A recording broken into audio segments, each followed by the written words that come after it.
Ada peribahasa dalam bahasa Indonesia ya, sabar itu ada batasnya. Tetapi setelah saya mempelajari stoicisme dan mempraktekkan stoicisme di dalam kehidupan saya sehari-hari, ternyata sabar itu tidak seharusnya ada batasnya. Selamat datang di Siniar Bahagia ala Stoik, menciptakan pendapat untuk bahagia. Bersama saya Jason Herlambang. Siniar ini saya buat untuk menemani kamu yang sedang berlatih mempraktekkan ajaran stoikisme. Saya akan membagikan pengalaman bagaimana menerapkan ajaran stoikisme di dalam kehidupan sehari-hari. Dan ini adalah episode hari ini. Selamat mendengarkan. Di dalam episode ini saya ingin menjelaskan kepada kamu atau mengobrol dengan kamu tentang kesabaran. Dalam stoicisme yang saya pelajari atau yang saya pahami setelah saya mempraktekkan ajaran-ajaran stoicisme, saya menemukan bahwa sabar itu seharusnya tidak memiliki batas. Dan kita itu seharusnya sabar dalam menghadapi apapun, gitu ya. Kita itu terkadang bilang kepada diri kita atau kita itu sudah terlanjur mengerti dari kecil gitu, baik itu diajarkan oleh orang tua atau perkataan orang tua, perkataan teman-teman, perkataan guru bahkan, bahwa sabar itu ada batasnya, gitu ya. Sabar dalam apa? Dalam menghadapi apa? Misalkan sabar dalam menghadapi orang-orang yang mengesalkan, gitu ya. Dan dalam stoik kita itu tidak perlu marah atau tidak perlu tidak sabar menghadapi orang-orang menyebalkan, karena dalam stoicisme Epictetus menjelaskan yang membuat kita marah itu bukan orang yang menyebalkan, tetapi pendapat kita terhadap orang yang menyebalkan itu, gitu ya. Orang yang menyebalkan itu adalah fakta, tetapi kita merasa kesal atau merasa tidak sabar kepada orang yang menyebalkan itu adalah pilihan kita, gitu ya. Jadi ketika kamu menghadapi orang-orang yang menyebalkan, maka kamu harus tahu cara menghadapinya, yaitu tidak perlu marah, tidak perlu kesal, dan menganggap orang tersebut itu adalah orang yang ignorance dalam bahasa Inggrisnya. Orang yang ignorance itu adalah yang memiliki arti orang yang tidak tahu mana yang baik, mana yang buruk, gitu ya. Dia tidak tahu cara berperilaku, gitu ya. Jadi sebagai seorang stoik, kamu harus tahu bahwa cara menghadapi orang yang istilahnya orang yang bodoh, gitu ya. Orang yang bodoh karena dia itu tidak tahu cara mengendalikan emosi dia, cara mengendalikan bicaranya dia. Kita sebagai orang yang tahu, kamu sebagai orang yang tahu, yang sudah mempelajari stoicisme, sudah mempraktekkan stoicisme, maka tidak seharusnya menjadi orang yang seperti dia, gitu ya.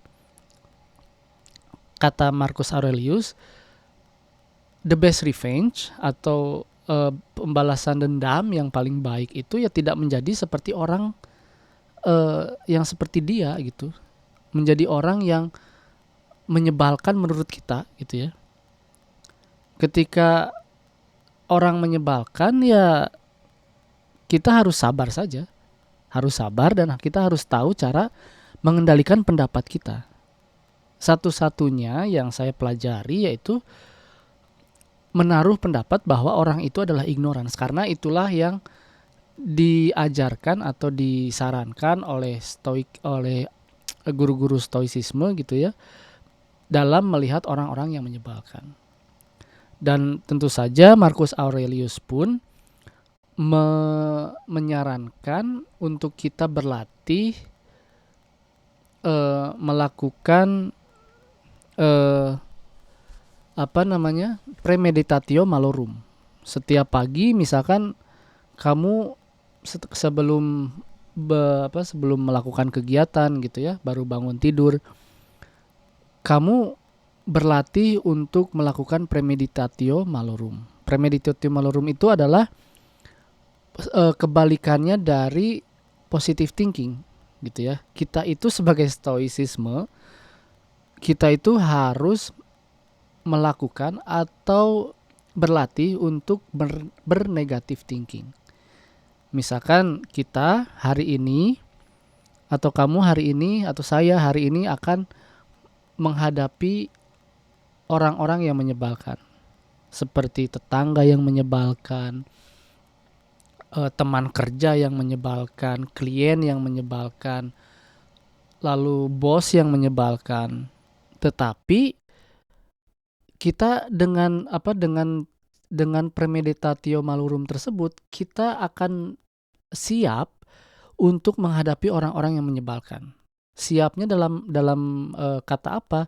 Siapnya dalam artian kita itu akan tetap berbuat baik terhadap mereka. Kita itu tidak akan dalam pikiran kita gitu ya, kita merencanakan bahwa ketika menghadapi orang menyebalkan, kita akan tetap berbuat baik dan kita tidak akan marah. Karena apa? Karena kita sudah tahu cara mengontrol emosi kita. Kita sudah tahu bahwa memang orang-orang itu faktanya memang menyebalkan, dan kita sebagai seorang stoik tidak usah menjadi orang yang seperti mereka menyebalkan gitu ya. Kita mau dikatain, mau dimaki-maki, mau diomongin, ya udah, itu adalah sebuah fakta yang kita tidak bisa mengendalikannya. Yang bisa kita kendalikan yaitu bagaimana cara menghadapi fakta tersebut. Ya tetap saja dengan berbuat baik dan tidak usah tidak usah membiarkan kata-kata atau perilaku mereka itu, orang-orang yang menyebalkan itu, mempengaruhi perilaku kita gitu ya, mempengaruhi emosi kita, mempengaruhi perbuatan kita, mempengaruhi perkataan kita, bahkan mempengaruhi pikiran kita, kayak gitu ya. Jadi dalam stoicisme, sabar itu tidak seharusnya ada batasnya. Sabar itu tidak ada batasnya. Sabar itu adalah pilihan. Kamu mau tetap berbuat baik terhadap orang-orang yang menyebalkan, atau menjadi orang yang menyebalkan. Tentu saja ketika kamu memilih menjadi seorang stoik, kamu tidak mau menjadi orang yang menyebalkan. Kayak gitu ya. Lalu ada satu hal lagi yang kita itu tidak sabar terhadap proses ya. Semua orang itu tidak sabar terhadap proses, maunya melakukan langsung ada hasilnya. Tetapi satu lagi, dalam hidup itu tidak mungkin hasilnya itu instan dalam 1 menit gitu ya. Mie instan pun kan harus seinstan-instannya mie instan itu kan harus dimasak dulu ya. Harus dimasak dulu, kita harus ngambil panci, harus nyalain kompor, harus ngisi air dalam panci, buka bungkus mie-nya, ngeluarin mie-nya, masukin, nungguin airnya sampai mendidih, masukkan mie-nya, ngambil mangkok atau piring, buka bumbunya, nunggu mie-nya sampai masak, lalu tiriskan ke dalam piring atau mangkok, lalu setelah itu diaduk, lalu setelah itu kita makan, gitu ya. Nah, begitupun dalam hidup. Dalam hidup itu kita butuh proses. Begitu juga dalam mempelajari dan mempraktekkan stoicisme. Gitu ya. Kita tidak akan pernah menjadi seorang stoik yang sempurna. Yang ada itu adalah seorang stoik yang terus berlatih untuk memahami dan mempelajari bagaimana cara seorang stoik itu berperilaku, berpikir, berkata, menghadapi dunia, menghadapi manusia, menghadapi kehidupan. gitu ya. Marcus Aurelius menuliskan dalam bukunya Meditation gitu ya. Ketika kamu terburu-buru, maka kamu itu terburu-buru kepada arah kematian gitu ya. Jadi ya udah santai aja, nikmati prosesnya gitu, nggak usah buru-buru gitu ya. Tujuan kita itu sebagai seorang stoik seharusnya bukan hasilnya, tetapi kamu sebagai seorang stoik, tujuan kamu itu melakukan prosesnya. Melakukan prosesnya karena melakukan prosesnya itu adalah hal yang berada di dalam kendali kita. Gitu ya. Ngambil pancinya kan tentu saja kamu seorang stoik, saya seorang stoik gitu ya, ketika kamu ngambil panci dalam lemari, nggak terburu-buru kan, jangan asal tarik aja pancinya kan.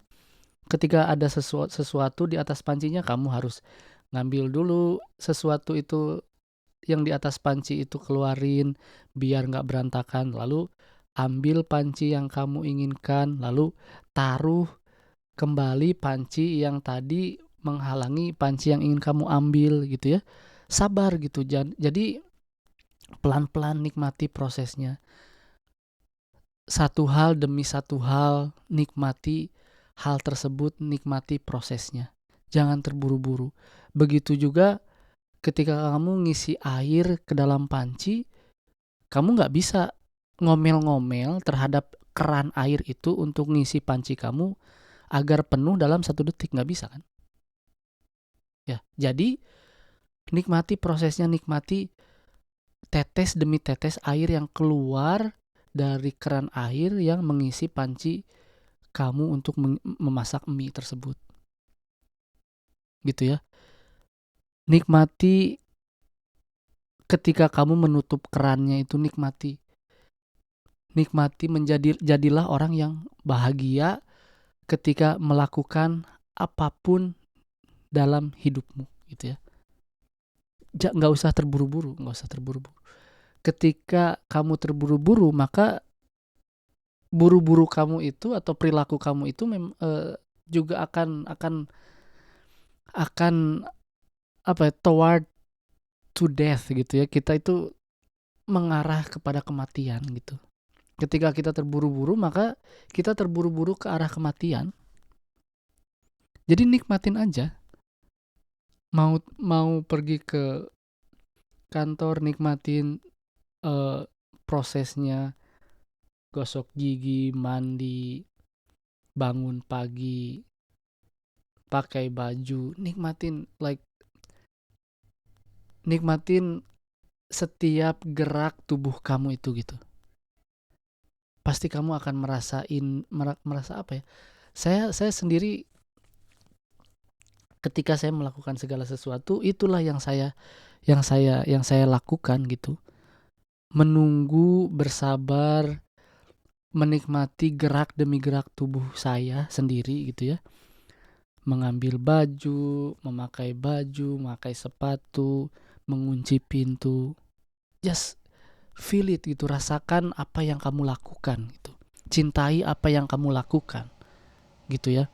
Jadi dalam stoicisme itu, kita itu tidak harus mencintai hal yang besar yang menimpa hidup kita atau hal yang besar dari hasil apa yang kita lakukan, tidak. Kita itu harus mencintai setiap detik proses dalam hidup kita. Setiap gerak tubuh kita melakukan apa yang harus kita lakukan. Gitu ya. Jadi hilangkan peribahasa sabar itu ada batasnya, hilangkan. Ketika kamu ingin menjadi seorang stoik, kamu harus menghilangkan semua ajaran yang bertabrakan dengan ajaran stoicisme. Gitu ya. Dalam stoicisme, sabar itu seharusnya tidak ada batasnya.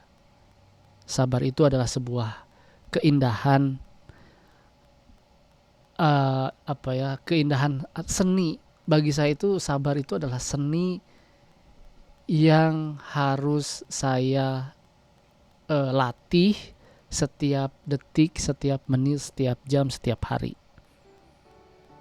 Gitu ya. Jadi sabar itu tidak seharusnya ada batasnya. Demikian episode kali ini. Terima kasih telah mendengarkan episode hari ini. Jangan lupa ikuti Siniar Bahagia ala Stoik di Spotify dan nyalakan loncengnya agar tidak ketinggalan setiap episode yang saya buat. Saya juga membuka keanggotaan dengan cukup membayar $3 Amerika atau sekitar Rp45.000 setiap bulan. Dan kamu bisa mendengarkan episode Memaknai Hidup Bahagia ala Stoik yang berisi cerita saya selama seminggu dari jurnal pribadi saya. Jangan lupa juga untuk ikuti dan berlangganan @bahagia ala Stoik di semua kanal media sosial, TikTok, Instagram, dan YouTube. Sekali lagi saya ucapkan terima kasih, sampai jumpa di episode berikutnya.